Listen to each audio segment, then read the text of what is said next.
आपण बघूया की हे जे 7 प्रकारचे प्रॉडक्ट आहेत, धन्वंतरीचे 7 प्रकारचे प्रॉडक्ट आहेत लिव्हरमध्ये. तर हे कशाप्रकारे आपल्याला मदत करतील लिव्हरच्या आरोग्यामध्ये? तर काय गाईचं जे चीक आहे, गोजातीय कोलेस्ट्रॉल आपण म्हणतो त्याला, आहे ना? गाईचं जो चीक आहे कॅप्सूल इम्युनिटीच्या माध्यमातून, तर तो उपयोगी आहे का?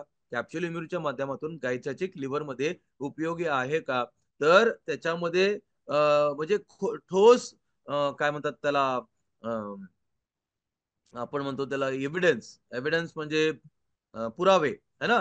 तर असं म्हटलं 2012 मध्ये जे संशोधन झालं आपल्या कॅप्सूल इम्युनिटी मधल्या गायीच्या चिकावर, तर ते काय म्हणतात ना, जे एव्हिडन्सेस आहेत, आहे ना, आपण म्हणतो, की साक्षी पुरावे आहेत 2012 मधले. तर ते असे म्हणतात, की गाईचा चीक जो आहे कॅप्सूल इम्युनिटीच्या माध्यमातला गाईचा चीक लिव्हरसाठी खूप चांगला आहे आणि लिव्हरचं रक्षण करतं गाईचं चीक. असं 2012 मधल्या एका अध्ययनामध्ये, एका अभ्यासामध्ये सांगितलं गेलं. आणि गाईचं चीक आपण ज्यावेळेला कॅप्सूल इम्युनिटीच्या माध्यमातून खातो, तर ते आणि जो लिव्हर डॅमेज झालाय, त्या डॅमेज लिव्हरचं त्या डॅमेजला कमी करतं आणि लिव्हरचं सूज कमी करतं गाईचं चीक. आणि अजून बघा, गाईचं चीक जे आहे लिव्हरच्या सुरक्षेसाठी आणि लिव्हरचं जे आरोग्य आहे त्याला सुधारतं. आणि हे कधी म्हटलं गेलं? तर 2012चं जे अध्ययन आहे ना, संशोधन आहे, तर त्याच्यामध्ये असं म्हटलं गेलं, की गाईचं चीक लिव्हरला सुरक्षित पण ठेवतं आणि लिव्हर जे डॅमेज झालंय त्याच्यामध्ये पण सुधार करतं. आता आपण बघूया, की इम्युनिटीचा उपयोग अल्कोहोलिक हेपॅटायटिस मध्ये कसा उपयोग होतो. अल्कोहोलिक हेपॅटायटिस मध्ये म्हणजे की दारू पिऊन-पिऊन जो लिव्हरवर सूज आलाय, हेपा म्हणजे लिव्हर, टायटिस म्हणजे काय? तर सूज, लिव्हरची सूज कशामुळे झाली आहे? दारूमुळे. तर त्याला म्हणतात अल्कोहोलिक हेपॅटायटिस. तर अशा प्रकारे दारू पिऊन-पिऊन जर लिव्हरवर सूज असेल, तर एका पायलट अध्ययनामध्ये हे बघितलं गेलं, की गाईचं चीक आणि प्रेडनिसोलोन नावाचं एक औषध असतं. ॲलोपॅथिकमध्ये प्रेडनिसोलोन नावाचं एक औषध आणि आपलं गाईचं चीक इम्युरिज या दोन्ही जर आपण दिलं, तर जे अल्कोहलिक हेपॅटायटिस वाले जो रोग आहेत, है ना?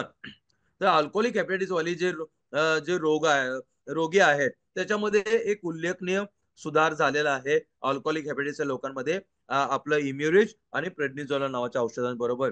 आता आपण बघूया, की लिव्हर फायब्रोसिसमध्ये आपलं इम्युनिटी कसं काम करतं. तर लिव्हर फायब्रोसिसमध्ये पण लिव्हर फायब्रोसिसला थांबवतं. म्हणजे फायब्रोसिस हा डॅमेजचा प्रकार आहे. एक प्रकारचा लिव्हर डॅमेज आहे. अशा प्रकारच्या लिव्हर फायब्रोसिस नावाच्या लिव्हरच्या डॅमेजला थांबवतं गाईचं चीक. आणि तेवढंच नाही, ऑक्सिडेटिव्ह स्ट्रेसमुळे जे डॅमेज होतं, लिव्हर डॅमेज किंवा लिव्हरवर काही समस्या होतात तर ऑक्सिडेटिव्ह स्ट्रेसमुळे लिव्हरच्या डॅमेजला पण रिपेअर करतं.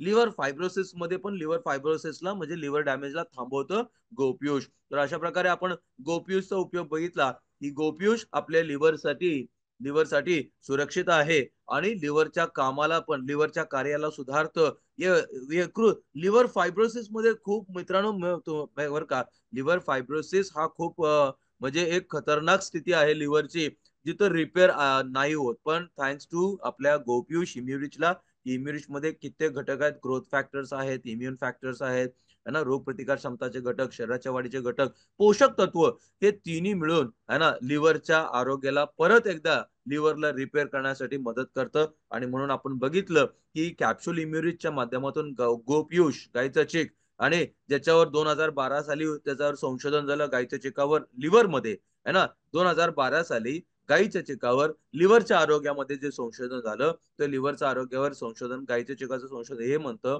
की लिव्हरला सुरक्षित ठेवू शकतं गोपियूष. आणि एवढंच नाही, तर लिव्हर फायब्रोसिस सारख्या स्थितीमध्ये ऑक्सिडेटिव्ह स्ट्रेसवाल्या लिव्हरमध्ये पण खूप फायदेशीर आहे गोपियूष इम्युनिटीच्या माध्यमातून.